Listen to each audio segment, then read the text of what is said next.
र यो लकडाउनका बीचमा झन्डै अब कति सङ्क्रमित भए 20,000 जतिको हाराहारीमा 19,000 समथिङको सङ्ख्यामा नागरिकहरू सङ्क्रमित भएको अवस्था छ। सुदूरपश्चिमको कुरा गर्ने हो भने सुदूरपश्चिममा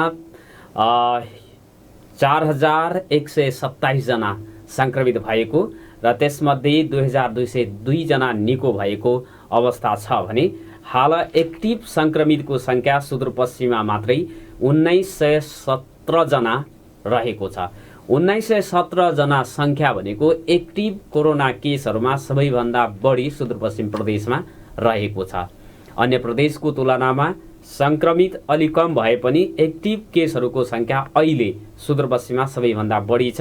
1917 जना एक्टिभ सङ्क्रमितहरू सुदूरपश्चिमका विभिन्न जिल्लाहरूमा रहेका छन् र तीमध्ये कैलालीमा 983 जना सङ्क्रमितहरू हुनुहुन्छ अहिले, अछाममा 616, कञ्चनपुरमा 483, डडेलधुरामा 297, बैतडीमा 276, बझाङमा 177 र सबैभन्दा कम सङ्क्रमित भएको जिल्ला दार्चुला हुन गएको छ, जहाँ 20 जना मात्रै एक्टिभ सङ्क्रमित रहेको जनाइएको छ।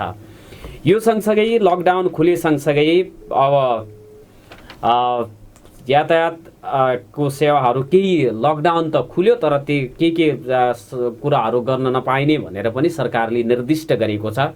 हिजो मध्यरातबाट लकडाउन हटेको छ, तथापि शैक्षिक संस्था, सभा, गोष्ठी, प्रदर्शन, भेला सम्मेलन, cinema hall, dance bar, salon, beauty parlour, gymkhana, health club, समूहमा खेलिने खेल, धार्मिक स्थलहरू, पुस्तकालयहरू, सङ्ग्रहालय, चिडियाखाना बन्द रहनेछन्।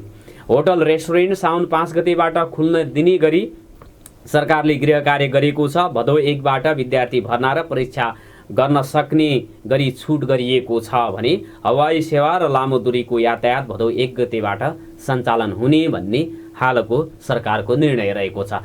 हामी कोरोनाकै विषयवस्तुमा रहेर कुराकानी गर्नेछौँ र आजको लागि मैले अतिथिको रूपमा आमन्त्रण गरेको छु प्राध्यापक डाक्टर सुवेश राज कायस्थ। उहाँ काठमाडौँमा हुनुहुन्छ र टेलिफोनमा हामी संवाद गर्नेछौँ। डाक्टर साहब, यहाँलाई नागरिक सहलमा हार्दिक स्वागत छ। नमस्कार। नमस्कार, धन्यवाद। हजुर, आराम हुनुहुन्छ? आरामै छु।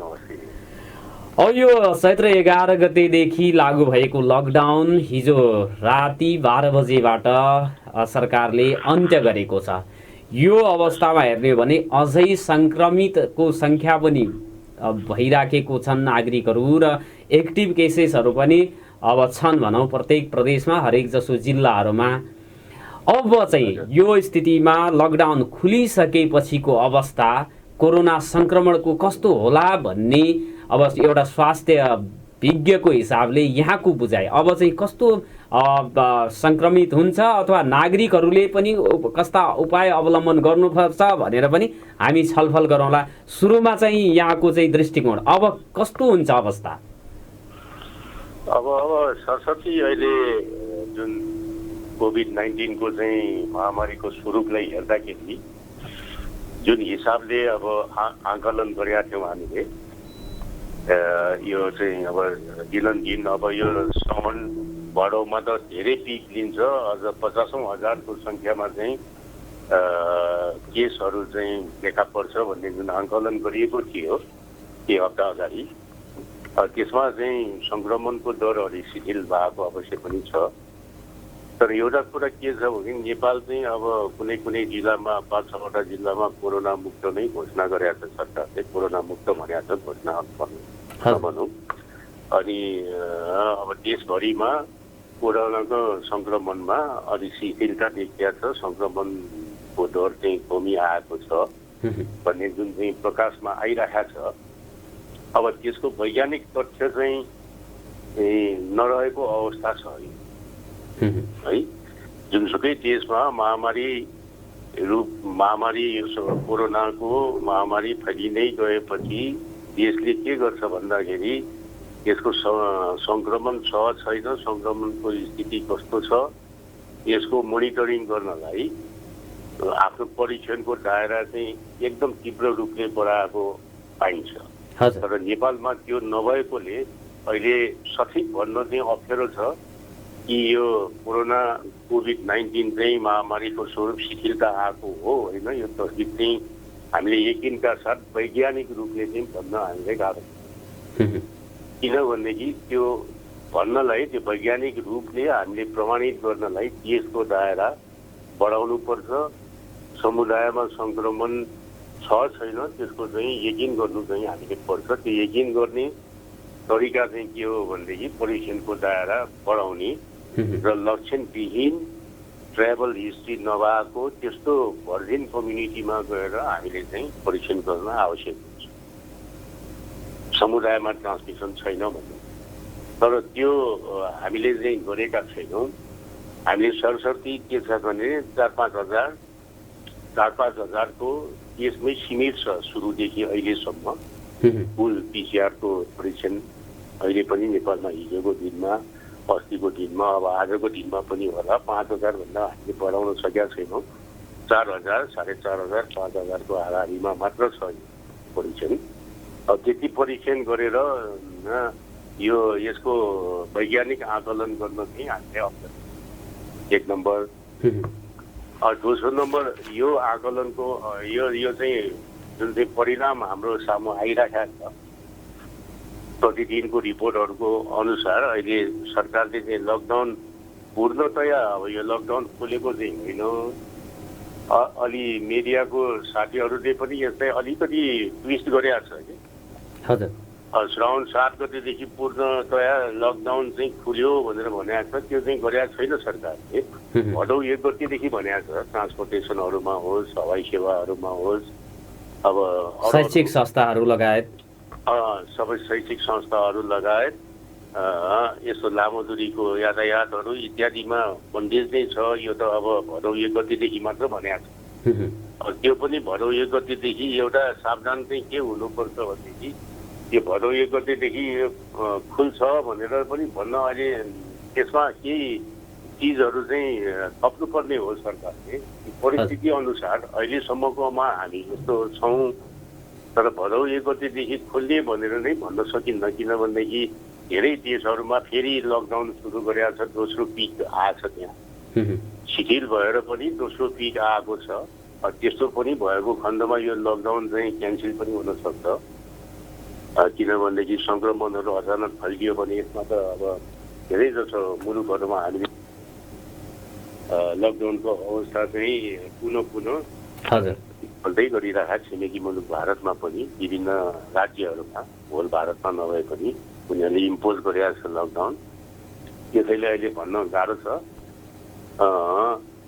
अब डाक्टर साहब, यो अब यहाँले चाहिँ दैनिक 5,000को परीक्षण भइराखेको हामीले पनि त्यो अब रिपोर्टहरू आउँछ, त्यसमा ती छ देशमा।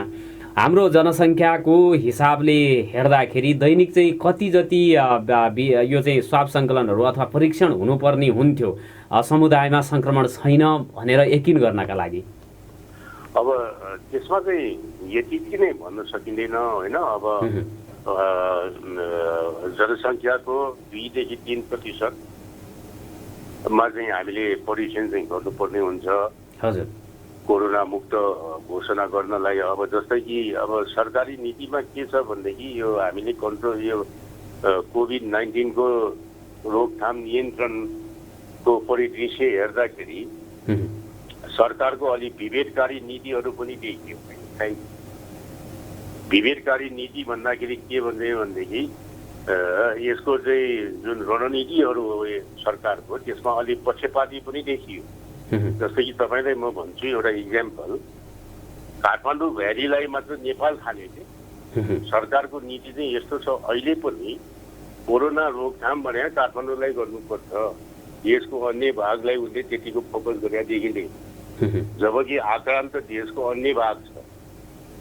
अब सुरुको अवस्थामा वर्णन गर्छु, काठमाडौँमा छिटपुट घटनाहरू थियो होइन, 100 भन्दा कम थियो। 50 भन्दा कम भएको अवस्थामा सुदूरपश्चिम मध्यपश्चिम प्रदेश नम्बर अब 5-6 मा यस्तो हाहाकार थियो। मान्छेहरू, हजारौँ मान्छेहरू एक दिनमा चाहिँ 25-30 हजार मान्छेसम्म भित्रिए। त्यो कुन अवस्थामा भनेपछि वैशाख जेठ, जति बेला त्यहाँको टेम्परेचर चाहिँ तपाईँको भनौँ अब 40, 41, 42 डिग्री सेल्सियसमा मान्छेहरूको लाखौंको भिड थियो। त्यो भिडमा चाहिँ के गर्यो, त्यहाँ क्वारेन्टाइनको व्यवस्था पनि अस्तव्यस्त थियो। क्वारेन्टाइनमा रहेका मान्छेहरूको परीक्षण पनि गर्न सकेन र ती व्यक्तिहरू कोही क्वारेन्टाइनमा पूर्ण रूपले बसेर चाहिँ घर फर्किए, कोही चाहिँ बिना क्वारेन्टाइन चाहिँ पहाडहरूमा फर्किए। अस्तव्यस्त रूपमा थियो। त्यहाँ सरकारले कतै ध्यान दिन सकेन त्यसको व्यवस्थित गर्नुपर्छ र ती हाई रिस्क जुन चाहिँ उच्च जोखिम भएका व्यक्तिहरूमा पनि हामीले परीक्षण गर्न सकेनौँ त्यति बेला। अब अहिलेको परिदृश्य तपाईँले भन्छु म, त्यो पनि त्यहाँको मान्छेले धेरै दुःख पाएको थिए त्यस्तो गर्मीमा, होइन? त्यतिको भिडभाड, अनियन्त्रित भिडभाड, अब कुनै पनि व्यवस्था नभएको बस्ने खाने, त्यस्तोमा चाहिँ मान्छेहरूले धेरै कठिन समय गुजारा गरेर गयो। अब काठमाडौँमा अहिले के गरिरहेको छ यिनीहरूले भनेदेखि यहाँ चाहिँ अब काठमाडौँको सङ्क्रमण दर 1000 भन्दा कम छ। 30-40 लाख पपुलेसन भएको ठाउँ हो यो पनि। 50 लाख भन्दा बढी पपुलेसन भएको ठाउँमा अब 1000 भन्दा धेरै कम छ यहाँ सङ्क्रमण अहिले। अब सरकारले यहाँ चाहिँ के गरिरहेको छ भनेदेखि समुदायमा सङ्क्रमण फैलिया छ कि छैन काठमाडौँ उपत्यकामा भनेर यसले चाहिँ 5 दिनमा सरदर 4000-5000 को परीक्षण गरिरहेको छ। त्यो परीक्षण कस्तो व्यक्तिलाई गरिरहेको छ? स्वस्थ व्यक्ति जो चाहिँ काठमाडौँ भ्याली बाहिर गएको छैन र जो स्वस्थ छ त्यस्तो व्यक्तिहरूको घरको दैलोमा गएर यिनीहरूले क्याम्प गरेर चाहिँ कम्युनिटी ट्रान्समिसन छ कि छैन भनेर खोज पडताल गरिरहेको छ। हिजो मात्र 5000 समथिङमा एकजना मान्छे देखियो। सरकारले काठमाडौँ त्यस्तो गरिराखेको छ। सुदूरपश्चिम हजुर, अब सुदूरपश्चिमको भनौँ दूर दराजाको ठाउँमा जहाँ चाहिँ अब 100-150 अछाममा एक दिनमा भेटियो, त्यहाँ कम्युनिटी ट्रान्समिसन छ कि छैन, समुदायमा ट्रान्समिसन छ कि छैन भन्ने ग्राह्य त त्यहाँ दिनुपर्ने हो यसले। हजुर, डाक्टर साहबलाई म एउटा तथ्याङ्क पनि भनिहालौँ यहाँ सजिलो होला कुरा गर्नको लागि। कैलालीमा 893 जना एक्टिभ चाहिँ केसहरू रहेको छ। अछाममा 616, कञ्चनपुरमा 483, डडेलधुरामा 297, बैतडीमा 276, बझाङमा 177, दार्चुलामा 20 जना, यो लगाएर 1917 जना अहिले एक्टिभ केस छ सुदूरपश्चिममा।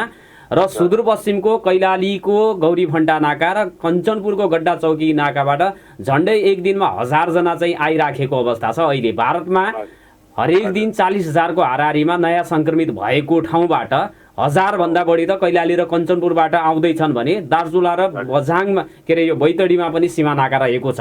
अब यो तथ्यलाई हेर्दाखेरि सुदूरपश्चिमको अवस्था के होला भन्न सकिन्छ? अब यो तथ्यलाई हेर्दाखेरि के छ भनेदेखि यो धेरै खतराको अवस्थामा छ त्यहाँ, होइन? एउटा त अब धेरै रोगीहरू भित्रिया छ। अब 7वटा प्रदेश मध्ये सबभन्दा बढी भारतबाट भित्रिने प्रदेश चाहिँ सुदूरपश्चिम प्रदेश, यो चाहिँ राष्ट्रिय आँकडाले देखाइरहेको छ। अब त्यस्तो ठाउँमा चाहिँ कम्युनिटी ट्रान्समिसन भएको छ छैन, त्यसको दायरा बढाउन सकेकै छैन यिनीहरूले। अब सुदूरपश्चिमको ल्याबले कति गर्छ भन्दाखेरि 300 हाराहारीमा गरेको बिरलै होला। उसको सङ्ख्या चाहिँ 200-250 भन्दा बढी गर्नै सकेका छैन सुरुको अवस्थादेखि अहिलेसम्म। त्यो एउटा विडम्बना हो। एउटा चाहिँ अब मैले भने सरकारको फोकस चाहिँ जहाँ छैन त्यहाँ काम कम्युनिटी ट्रान्समिसन एकदम एक्सटेन्सिभ रूपले खोल्छ र जहाँ चाहिँ एकदम खतरा छ त्यो ठाउँलाई चाहिँ वास्ता नगर्ने, ओझेलमा पार्ने, त्यो विवेककारी चाहिँ रणनीति भयो। यसलाई तुरन्त हामीले चाहिँ सच्याउनु पर्छ। अब त्यसको लागि हामीले केन्द्रलाई भन्ने होइन। अहिले त सङ्घीयता भएपछि 3 तहको सरकार छ। ती 3 तहको सरकारमध्ये सम्बन्धित प्रदेश सरकार र स्थानीय सरकार चाहिँ जिम्मेवारी हुन्छ। त्यो कम्युनिटी ट्रान्समिसन छ कि छैन खालि काठमाडौँमा मात्र हेर्ने हामीले, जहाँ चाहिँ अब 1000 भन्दा कम छ सङ्क्रमण, त्यहाँ हिजो मात्र तपाईँलाई थाहा होला, हिजो मात्र त्यहाँ 5000 को चाहिँ केस भएको समुदायमा। हाम्रोमा समुदायमा संक्रमण भएको छ कि छैन त्यो हेर्नलाई मात्र है। 80को दिनमा 4000 हो, त्यसैले हजारौँको परीक्षण यहाँ भइरहेको छ भनेदेखि त्यो जोखिममुक्त ठाउँमा चाहिँ किन भइरहेको छैन भन्ने एउटा ठुलो सिरियस क्वेसन हो। यो क्वेसनलाई हामीले मनन गर्नुपर्छ, किनभनेदेखि एकपल्ट ट्रान्समिसन समुदायमा भयो भनेदेखि हामीले ठुलो जोखिम चाहिँ मोड्नुपर्ने हुन्छ। किनभनेदेखि त्यहाँको जुन चाहिँ स्वास्थ्य संरचना हो, स्वास्थ्यको सुविधाहरू हो, त्यो चाहिँ अब एकदम न्यून स्तरको छ। अझ यो चाहिँ फैलिरहेको कहाँ छ भन्दाखेरि कैलाली र कञ्चनपुरभन्दा बढी कन्सन्ट्रेसन चाहिँ हाम्रो पहाडी जिल्लाहरूमा छ सङ्क्रमण। त्यो पहाडी जिल्लाहरूको स्वास्थ्य संरचनाहरू धेरै दयनीय अवस्थामा छ। केही गरेर त्यहाँ अब कम्युनिटी ट्रान्समिसनहरू भयो अथवा अहिले करेन्टली सङ्क्रमित व्यक्तिहरूमा पनि कोरोनाको जटिलता उत्पन्न भयो भनेदेखि तिनीहरूले चाहिँ त्यहाँ उपचार गर्न योग्य ठाउँहरू चाहिँ नरहेको अवस्था छ। त्यसले गर्दाखेरि हामीले सुरुमै के गर्नुपर्छ, परीक्षणको दायरा त्यहाँ चाहिँ जहाँ जहाँ हामीले देखिरहेका छौँ त्यो ठाउँमा कन्ट्याक्ट ट्रेसिङ गर्ने, परीक्षणको दायरा एकदम बढाउने र त्यसको साथसाथै कम्युनिटी ट्रान्समिसन छ कि छैन त्यो चाहिँ हामीले तत्कालै पत्ता लगाउनु चाहिँ पर्छ कोरोनाबाट बच्नको लागि। डाक्टर साहब, अब अहिले त भारतबाट जुन सङ्ख्या पहिला जसरी भिडको रूपमा आउने गर्थ्यो सुदूरपश्चिममा त्यो छैन। अब निश्चित सङ्ख्या छ, त्यसलाई त सीमा नाकामै स्वाब सङ्कलन गरेर परीक्षण गर्ने र त्यति बेलासम्मको लागि अब चाहिँ यो क्वारेन्टिनमा बस्ने कुराहरू पनि अहिले चाहिँ के देखियो भने सुदूरपश्चिमको स्थानीय तहहरूले क्वारेन्टिनमा बसाइराखेको छैन, सीमानाकाबाट सिधै घर पठाइराखेको छ र होम क्वारेन्टिनमा बस्ने भन्ने अब सङ्घीय सरकार प्रदेश सरकारको निर्देशन छ हामीलाई भनेर स्थानीय तहहरूले भनिराखेको अवस्था छ। भारतमा दिनहु 40,000को हाराहारीमा सङ्क्रमित हुँदैछन्, कम्युनिटीमा चाहिँ गइसक्यो भन्ने अवस्था। त्यो हटस्पोटबाट आउने नागरिकलाई सिधै अब होम क्वारेन्टिनमा राख्न उचित हुन्छ। फेरि हाम्रा घरहरू भारतमा काम गर्न जाने नागरिकको घर कस्तो होला, त्यो पनि त्यहाँ चाहिँ बस्न ठाउँ छ कि छैन, छुट्टै शौचालय चाहिन्छ, छुट्टै कोठा भएको अवस्था होइन। अब त्यो नहुने स्थिति भयो। अब स्थानीय सरकारले कम्तीमा क्वारेन्टिनमा बसाउन सक्ने र त्यो क्वारेन्टिन बसेको अवधिभरि सीमानाकामै स्वाब सङ्कलन गर्ने व्यवस्थापन समेत गर्न नसकेको, यो चाहिँ अब यसमा कतिको खर्च लाग्छ? प्रदेश सरकारको स्थानीय सरकारको क्षमताले अब आउने नेपालीहरूलाई व्यवस्थापन गर्न भ्याउँदैन आर्थिक क्षमताले? अब यो नेपालको सबै रणनीतिहरू सबै उल्टो छन् हेर्नुहोस् है। हामी चाहिँ सकेपछि हामीले समाधानतिर जान्छौँ कि अब अहिले चाहिँ यो त एउटा ठुलो अवसर हो। तपाईँले जुन भन्नुभयो एकदम आगोले धन्किरहेको ठाउँबाट आइरहेको छ नेपाल होइन। भारतमा करिब करिब अघि यहाँले भन्नुभयो 40-45 हजारको रूपले सङ्क्रमितहरू प्रतिदिन वृद्धि भइरहेको ठाउँबाट नेपालीहरू अहिले आइरहेका छ, तर तिनीहरूको सङ्ख्या कम छ। त्यो कम सङ्ख्यालाई व्यवस्थापन गर्न धेरै सजिलो छ अगाडिको तुलना। पहिला त मान्छेहरू एक दिनमा चाहिँ 40,000सम्म भित्रिएको हाम्रो रिकर्ड।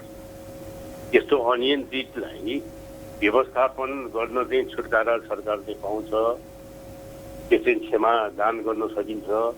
तर अहिलेको अवस्थामा होम क्वारेन्टाइन भनेर मान्छेहरूलाई घर पठाउने अथवा सेल्फ आइसोलेसन भनेर मान्छेहरूलाई घर पठाउने त्यो स्थिति नेपालमा छैन।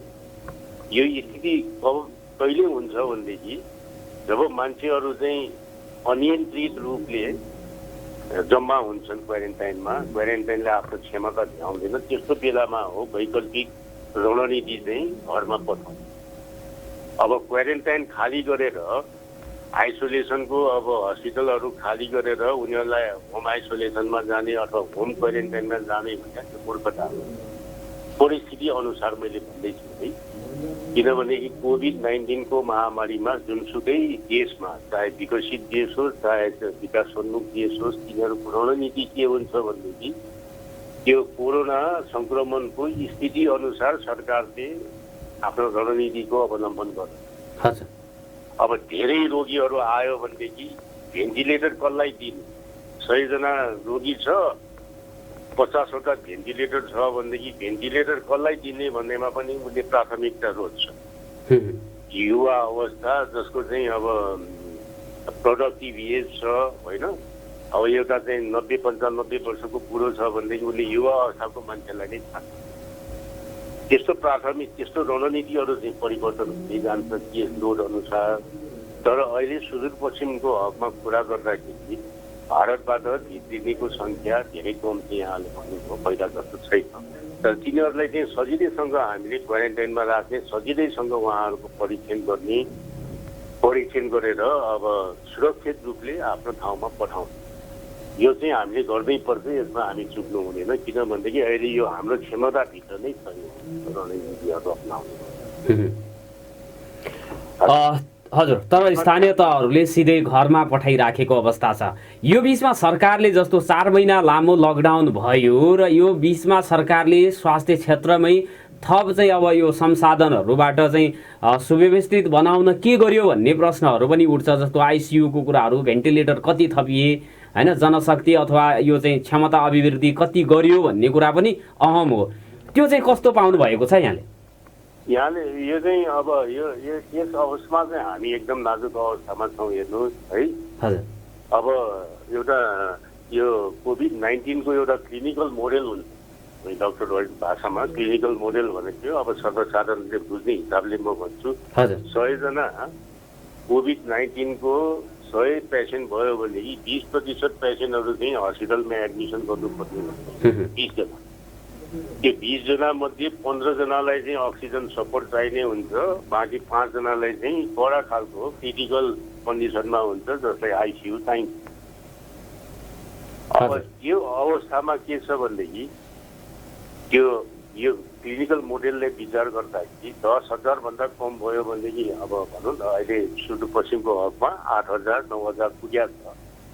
10,000 कल्पना गरौँ, 10,000 हामीसँग रोगी छ सुदूरपश्चिम। 10,000 रोगी हुँदाखेरि हामीले चाहिँ के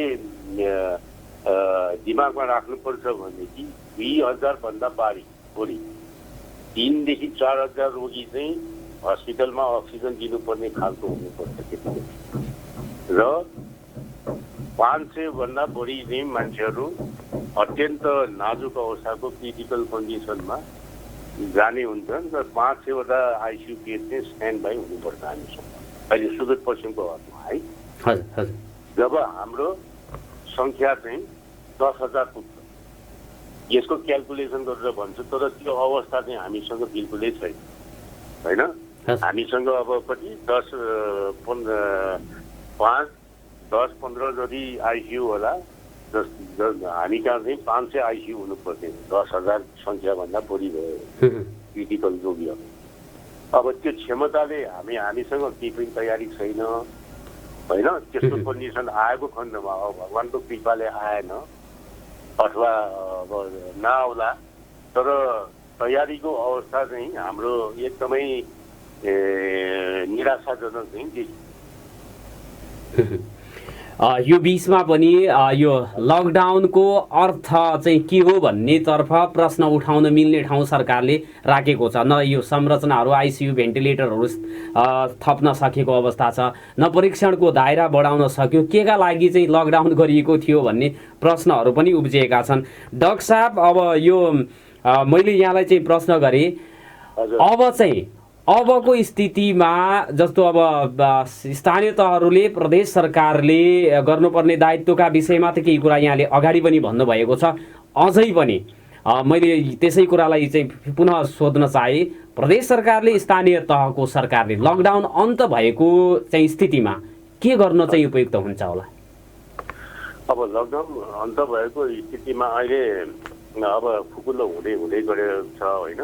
हजुर, अब यसमा चाहिँ के छ भनेदेखि अहिले सरकारले भन्दा पनि सरकारले गर्ने आफ्नो रणनीतिहरू चाहिँ तयारी अवस्थामा राख्नुपर्छ। उसले गर्ने 2-4वटा रेस्पोन्सिबिलिटी उसको चाहिँ गहन उत्तरदायित्व हुन्छ।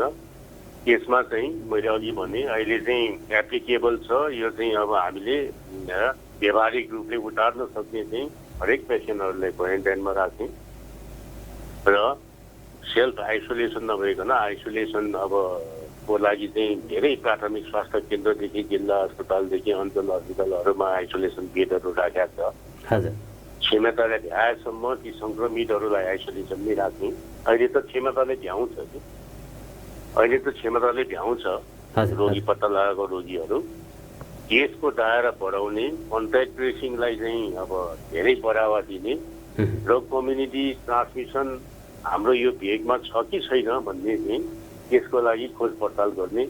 यी 4-5वटा कुराहरू चाहिँ धेरै महत्त्वपूर्ण उत्तरदायित्व हुन्छ लोकल सरकारको, त्यहाँ स्थानीय सरकारको, देश सरकारको। अब अर्को पाटो के भयो भनेदेखि अब 2-3वटा यो आधुनिक कुराहरू आइरहेको छ अहिले कोभिड-19 को ट्रिटमेन्टको हकमा है। यो त म अलिकति टेक्निकलतिर जान्छु। WHO ले गत 3 महिनादेखि संसारभरि एउटा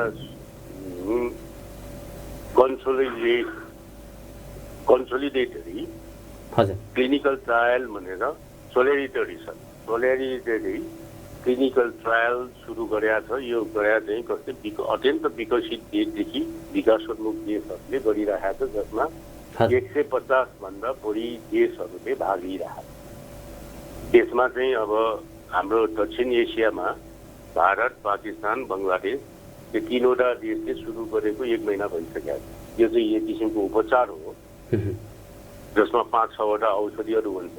5वटा औषधि हुन्छ अहिले, 6वटा औषधि त हटायो भने यो 5वटा औषधिहरूमा 3 किसिमले 3 भागमा बाँडेर रोगीहरूलाई दिन्छ।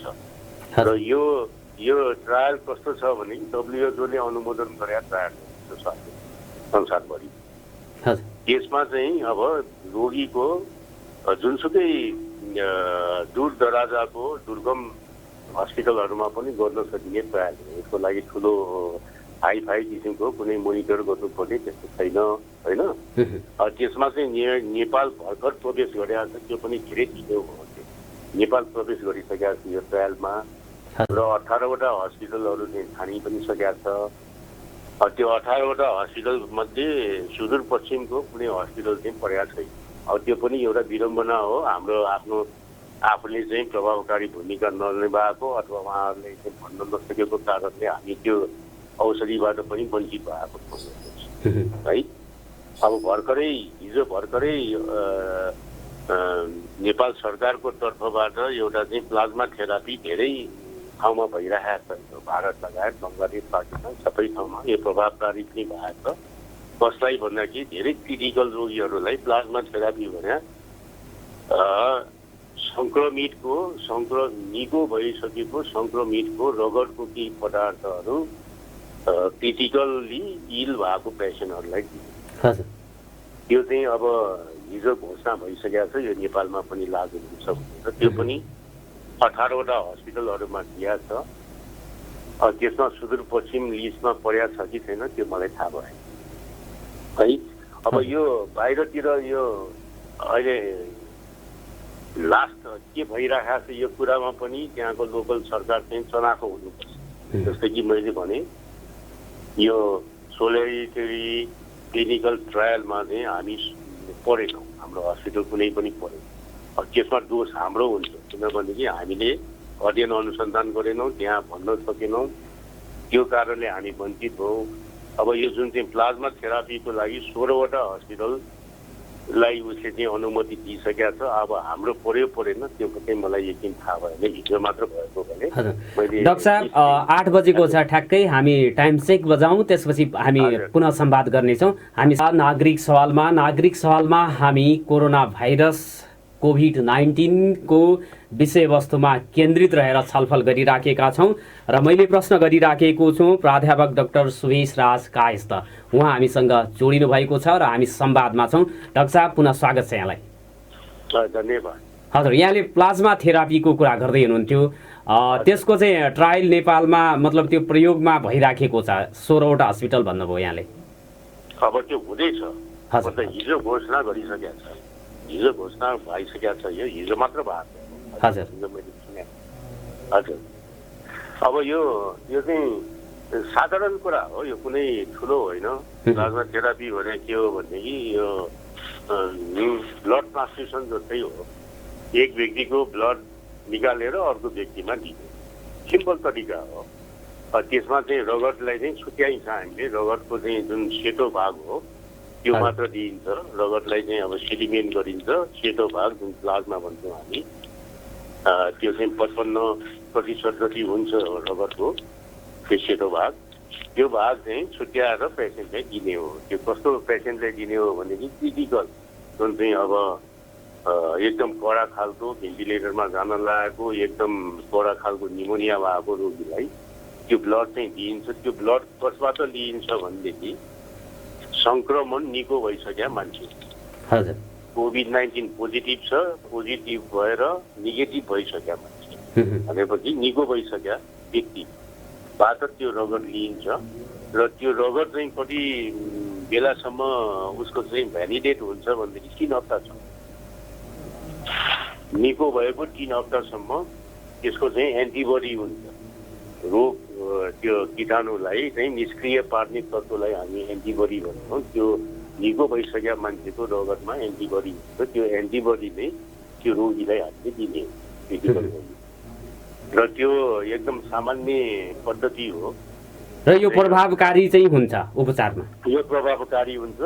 सबै देशहरूमा यो चाहिँ प्रयोग गरिरहेको छ, इन्क्लुडिङ अब हाम्रो इन्डिया भयो, बङ्गलादेश भयो। यो त धेरै अगाडिदेखि नै उहाँहरूले यो युज गरिरहेको छ संसारको धेरै भागहरूमा। यो प्रभावकारी हुन्छ उपचारको हकमा सिरियस रोगीहरूको लागि। सामान्य रोगीलाई होइन कि एकदम सिरियस रोगी जो भेन्टिलेटरमा राख्नु परेको छ, कडा खालको निमोनिया, अत्यन्त गम्भीर खालको पेट।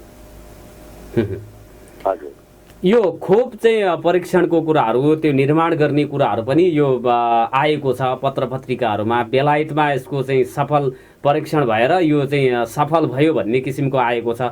यहाँहरूलाई त्यस विषयमा के छ? अब त्यो साँच्चीकै हो अथवा समाचार मात्रै आएको हो? त्यो समाचार मात्र हो, अहिले यकिन रूपले भएको छैन। अब धेरैले दाबी गरेका छ होइन, अमेरिका मात्र होइन, बीबीसी लगायतकोमा पनि आए जस्तो लागेको थियो। विभिन्न मुलुकहरूले क्लेम गरेका छ। हामी चाहिँ अब यो भ्याक्सिनेसनको चाहिँ के हुन्छ भनेदेखि यो धेरै लामो प्रोसेस हुन्छ।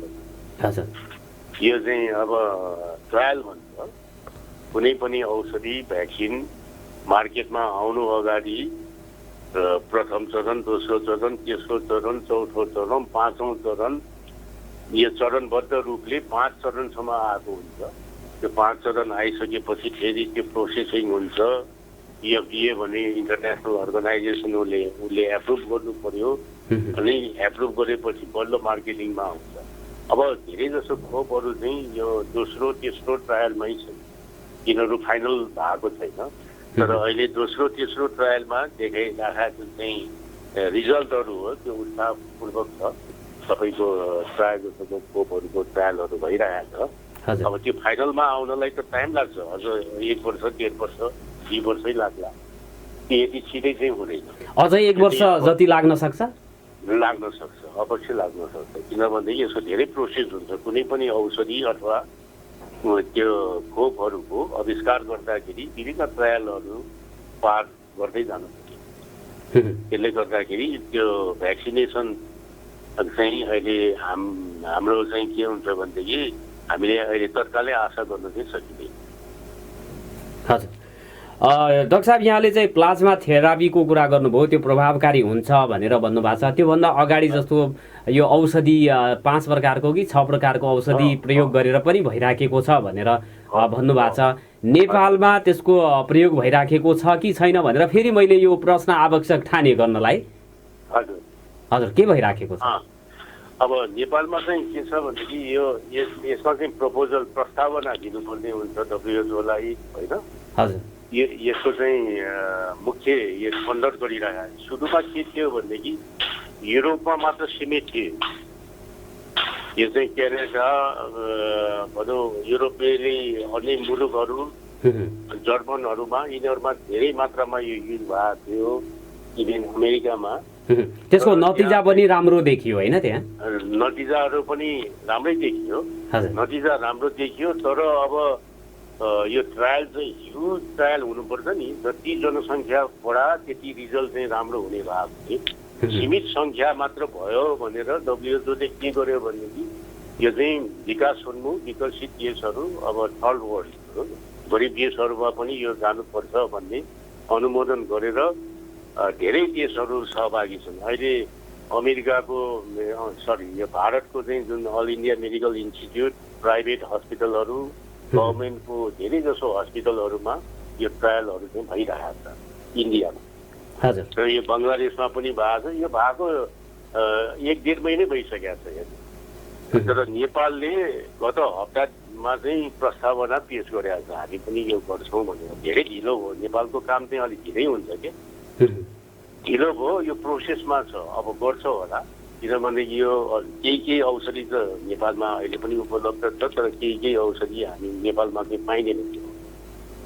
त्यसैले सरकारी तवरबाट चाहिँ यो नेपाल हेल्थ रिसर्च काउन्सिलको माध्यमबाट चाहिँ यो प्रोसेसमा छ नेपालमा लागू गर्ने भनेर। तर त्यसको मैले लिस्ट हेरेँ होइन, हस्पिटलहरू 16वटा हस्पिटल छानेको छ, सुदूरपश्चिमको कुनै हस्पिटल चाहिँ परेको छ।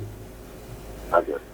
यो भारतमा समुदायमा संक्रमण भयो भन्ने कुरा छ। भारतमा जे जस्तो स्थिति हुन्छ त्यसले हामीलाई पनि असर गर्छ। नेपालमा त कुन स्टेजमा अहिले संक्रमण छ भन्ने कुरा त भन्न सकिने स्थिति छ कि छैन। अब यो परीक्षणै भएन भन्ने कुराहरूले अलि कुन स्टेजमा छौँ भन्ने कुरा केही भन्न सकिने स्थिति छ डाक्टर साहब? अब काठमाडौँको हकमा चाहिँ के छ भनेदेखि यिनीहरूले कम्युनिटी ट्रान्समिसन छ कि छैन भन्ने कुरो मैले अघि नै भनिसकेको छु। सरकारको सम्पूर्ण प्रयास, उसको सम्पूर्ण रणनीतिहरू लागू गरेर काठमाडौँ उपत्यकामा मात्र छ। कम्युनिटी ट्रान्समिसन भएको छ कि छैन भन्दाखेरि अब यिनीहरूले हजारौँको रूपमा दिनमा चाहिँ अब 5,000 गरिरहेको छ। कम्युनिटी ट्रान्समिसन छ कि छैन भनेर परीक्षण 5,000 जनसङ्ख्याहरूमा गरिरहेको छ, यिनीहरूले पाएको छैन। र यिनीहरूले यकिनका साथ भन्न सकेका छैन कि काठमाडौँ भ्यालीमा कम्युनिटी ट्रान्समिसन छ कि छैन भनेर होइन। अहिलेसम्म छैन नि भनिराख्नु भएको छ। निश्चित रूपले फाटफुट छ, तर सङ्क्रमणको स्रोत चाहिँ पत्ता लगाउन नसक्या 3-4वटा केसहरू चाहिँ त्यस्तो भएको छ। तर काठमाडौँभन्दा बाहिर जहाँ अत्यन्त प्रकोप छ त्यो ठाउँमा चाहिँ यस्तो कम्युनिटी ट्रान्समिसन छ कि छैन भन्ने प्रमाणित गर्नलाई त्यस्तो म्यासिभ टेस्टहरू चाहिँ अहिलेसम्म गरेको छैन। अब सुदूरपश्चिममै भन्ने हो भने 188 जनामा मात्रै हिजो संक्रमण यो चाहिँ 24 घण्टाभित्र कोभिड-19मा जाँच गरिएको सङ्ख्या 118 जना छ र हालसम्म सुदूरपश्चिममा 13,405 जनाको मात्रै परीक्षण हुन सकेको छ, जुन 4,000 भन्दा बढी हाम्रो सङ्क्रमित छ सुदूरपश्चिमको 4,127। यो भनेको काठमाडौँ लगायतका हस्पिटलहरूमा पनि परीक्षण भएको हो। 2वटा प्रयोगशाला स्थापना छन् अहिले, डडेलधुरामा पनि परीक्षण हुँदैछ र धनगढीमा छ। 2वटाबाट यो सङ्ख्या हेर्दाखेरि सबैभन्दा एक्टिभ केसहरू पनि र सुदूरपश्चिममा भारतबाट आउने क्रम पनि जारी रहन्छ। अझै 2-3 महिनासम्म सुदूरपश्चिमका नेपालीहरू घर फर्किन्छन्। तिनीहरूलाई सिधै घर पठाउँदाखेरि त जोखिम छ। अब समुदायमा के कस्तो छ अवस्था, दार्चुलाको अवस्था के हुन्छ भने सडक अवरुद्ध भएको अवस्था छ, बाजुरामा त्यो स्थिति छ, भोलि के हुन्छ भनेर ठ्याक्कै भन्न सकिने छैन। यस्तो अवस्थामा अब नागरिकहरूले आफ्नो सुरक्षा आफै त गर्नु पर्यो। त्यसका लागि प्रत्येक व्यक्तिले कसरी चाहिँ अब सतर्कता अपनाउन उपयुक्त हुन्छ डाक्टर साहब? अब यसमा पनि धेरै ठुलो कुरो छ। अब अहिले त हामीले अब सरकारको तर्फबाट भएको कुराहरू, गर्नुपर्ने कुराहरू, उसको उत्तरदायित्वको कुराहरूको बारेमा हामीले अब ती छलफल गऱ्यौँ। अब त्योभन्दा इम्पोर्टेन्ट के हुन्छ भनेदेखि सरकारलाई मात्र हामीले चाहिँ उसको उत्तरदायित्व हो यो नियन्त्रण गर्ने, त्यो कदापि हो। सरकारको भन्दा पनि उत्तरदायित्व नागरिकको हुन्छ। किनभनेदेखि नागरिकले नै आफैले आफ्नो सुरक्षाको कवच राख्ने हो र नागरिकले नै नागरिकसँगै यसको हतियार हुन्छ यो भाइरसलाई निष्प्रभावित गर्ने। यो 2वटा कुरो बुझ्नुपर्छ नि। सुरक्षा कवच उसैको हातमा छ र त्यो भाइरससँग लड्ने हतियार पनि उसँग छ है। अब त्यो बुझ्नुपर्छ। अब त्यो भनेको चिज चाहिँ 3वटा हो हाम्रो अस्त्र। एउटा रेस्पिरेटरी हाइजिन मास्क, एउटा ह्यान्ड हाइजिन चाहिँ ह्यान्ड वास गर्ने, हात सफा गर्ने र भौतिक दूरी मेन्टेन गर्ने। यो 3वटा चाहिँ एकदम प्रभावकारी हतियार हुन्छ कोरोनाको कामको लागि। यो मान्छेहरूले धेरै नेग्लेक्ट गरेको छ। पुनः जोड दिन चाहे मैले यसमा एउटा हात सफा गर्ने, ह्यान्ड हाइजिनका कुरा गर्नुभयो, फिजिकल डिस्टेन्स कायम गर्ने, अर्को के छ डाक्टर साहब? अरू चाहिँ रेस्पिरेटरी हाइजिन भन्छौँ हामीले, मास्क लगाउनु, मास्क अनिवार्य रूपमा प्रयोग गर्ने। यो 3वटा चाहिँ सुरक्षाको कवच हो हाम्रो लागि। हजुर। र भाइरससँग लड्ने 3वटा यो हतियारहरू हो। अब म एक्सप्लेन गर्छु सविस्तार रूपले, छोटो रूपले म यसको चाहिँ इम्पोर्टेन्ट बताउँछु तपाईँलाई। हजुर। अब यो कोरोना भाइरस मात्र होइन, भाइरस प्रजातीय जुन जीवाणुहरू हो त्यो जीवाणुहरूको एउटा गुण के हुन्छ भनेदेखि यसलाई मानव शरीरभित्र पस्नै पर्छ यसको वृद्धि हुनलाई। हजुर। केही सङ्ख्यामा मानव शरीरभित्र पस्छ र पसिसकेपछि केही घन्टाभित्रै यो चाहिँ वृद्धि हुन थाल्छ। लाखौँको हिसाबले वृद्धि हुन्छ शरीरभित्र, तर यो चाहिँ मानव शरीरभित्रै पस्नुपर्छ यो वृद्धि हुनलाई, यसले पोषण पाउनलाई, यसले चाहिँ आफ्नो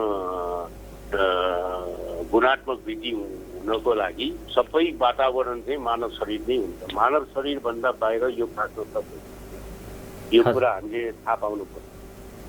हावामा धेरै बेर यो रहन सक्दैन, घाममा यो चाँडै मर्छ। भनेको मतलब अब यो निष्प्रभावित हुन्छ भाइरस कहाँ भनेको वातावरणमा, यसले मान्छे पाएन भनेदेखि यो निष्प्रभावित हुन्छ। हजुर।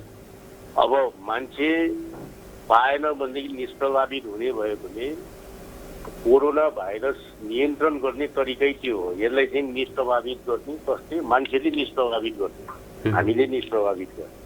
हामीले निषेध गर्यौँ यो भाइरस हामी भित्र छिर्नमा निषेध कसरी गर्ने भने एउटा हातबाट जान्छ कन्टामिनेटेड दूषित अब चिजहरू छुँदाखेरि आँखामा लाग्दा, नाकमा लाग्दा, मुखमा लाग्दा यो सर्छ भनेर ह्यान्ड वास गर्ने हो।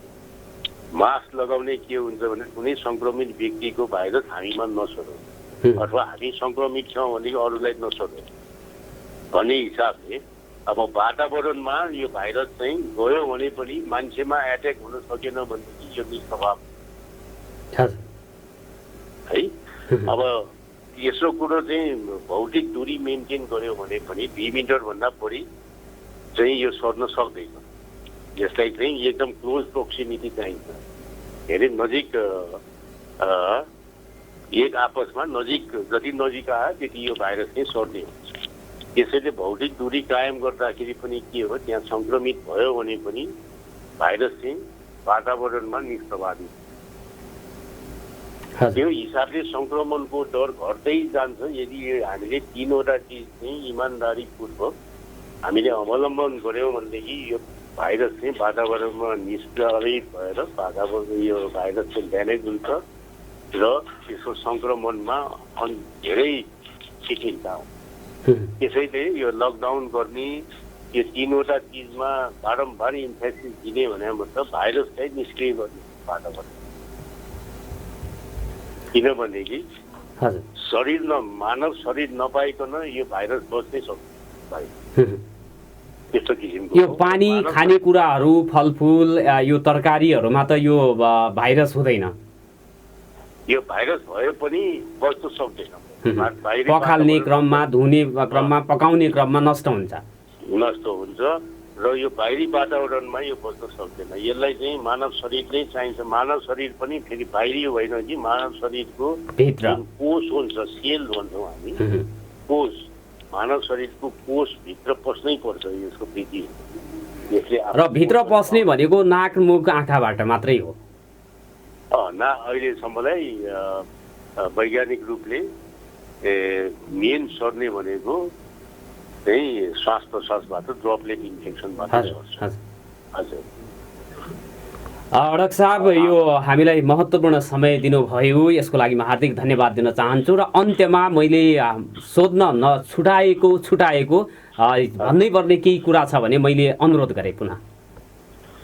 अब यो के छ भने अहिले हालै विकसित भइराखेको हजुर जुन चाहिँ मैले सोलिडिटी ट्रायल भन्नु WHOले गरेका ड्रगको, हजुर, औषधिहरूको, यसको बारेमा पहल चाहिँ हामीले गर्नुपर्छ। किनभने मैले भने यो चाहिँ यसको मोनिटर जुन गर्ने चिजहरू हो, अनुगमन गर्ने रोगीमा यो औषध दिएपछि अनुगमन गर्ने कुनै मिसिनले होइन, डाक्टर, चिकित्सक, स्वास्थ्यकर्मी आफैले गर्ने हुन्छ रोगीको अवस्था अनुसार। त्यो चाहिँ प्र्याक्टिकेबल भएकोले मैले इम्फेसिस दिएँ।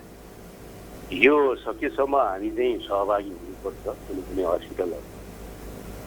दोस्रो नम्बर, प्लाज्मा थेरापी हाम्रो चाहिँ सूचीकृत भएको छैन भनेदेखि त्यसलाई अविलम्ब रूपले सूचीकृत गर्नु पर्यो। र यो चाहिँ भयो उपचारात्मक प्रविधि। अब लोकल सरकार जुन छ, प्रदेश सरकारको लागि मैले के अनुरोध गर्न चाहन्छु भने अहिले धेरै न्यून मात्रामा भित्रिएका छन् भारतबाट, र ती भित्रिएकाहरूको धेरै जोखिम व्यक्तिहरू हुन् तिनीहरू। किनभने अहिले भारतमा एकदमै महामारी भइरहेको छ, संसारको तेस्रो मुलुक परेको छ, भोलि गएर दोस्रो मुलुकै पर्ला। त्यस्तो ठाउँबाट आउने नेपालीहरूको चाहिँ को लागि एउटा छुट्टै रणनीति बनाउनु पर्छ। त्यो रणनीति भने के हो भने हामीले टेस्टिङलाई छुटाउनु हुँदैन र त्यसको क्वारेन्टाइनको चाहिँ सुव्यवस्था गर्नुपर्छ। क्वारेन्टाइन अब धेरै पनि अहिले स्थापना भइसकेको अवस्थामा हाम्रो क्षमता पनि छ कि न्यून मात्रामा आइरहेका मान्छेहरू। अब दसैँ तिहार आउन लाग्यो, त्यसमा पनि घर फर्कने क्रमहरू बढी होला। यसमा हामी चाहिँ बढी सजग हुनुपर्छ। त्यसपछि अब जनसाधारणहरूलाई मेरो चाहिँ महत्त्वपूर्ण सन्देश के हो भने यी 3वटा जुन चाहिँ सुरक्षाको कवचहरू हुन्, एउटा मास्क, एउटा ह्यान्ड हाइजिन र एउटा भौतिक दूरी, 3वटा चाहिँ हामीले मेन्टेन गर्नै पर्छ। यसमा चाहिँ हामी आफै उत्तरदायित्व हुन्छौँ, हाम्रो रेस्पोन्सिबल हो। हामीले चाहिँ इमान्दारीपूर्वक यी चिजहरूलाई चाहिँ पालना गर्नुपर्छ। हवस् डाक्टर साहब, समय दिनुभयो, पुनः धन्यवाद दिन चाहन्छु र बिदा माग्न चाहन्छु। ल हस्, तपाईँलाई पनि धेरै धेरै धन्यवाद, सेयर गर्ने मौका दिनुभयो। धन्यवाद। आदरणीय श्रोता, उहाँ हुनुहुन्थ्यो प्राध्यापक डाक्टर सुभेश राज कायस्थ। कोरोना भाइरसबाट अब कसरी बच्न सकिन्छ त भन्ने विषयमा हामीले कुराकानी गरेका छौँ र कुराकानीको क्रममा डाक्टर सुभेश राज कायस्थले भन्नुभएको छ 3वटा सुरक्षा कवचलाई अवलम्बन गर्यो भने कोरोनाबाट बच्न सकिन्छ, जसका लागि मास्क लगाउने, भौतिक दूरी कायम गर्ने र ह्यान्ड हाइजिनका कुराहरू, अब सेनिटाइजर प्रयोग गर्ने, साबुन पानीले राम्रोसँग हात धोएर मात्रै नाकमुख छुने काम गर्ने। यति गर्यो भने हामीलाई सङ्क्रमण हुन पाउँदैन। र त्यसपछि सरकारले गर्ने कुराहरू जस्तो अब सीमा नाकाको कुरा गर्ने हो भने स्थानीय तहहरूले क्वारेन्टिनमा बसाउनको लागि इमान्दारिता प्रदर्शन गरिदिनु पर्यो।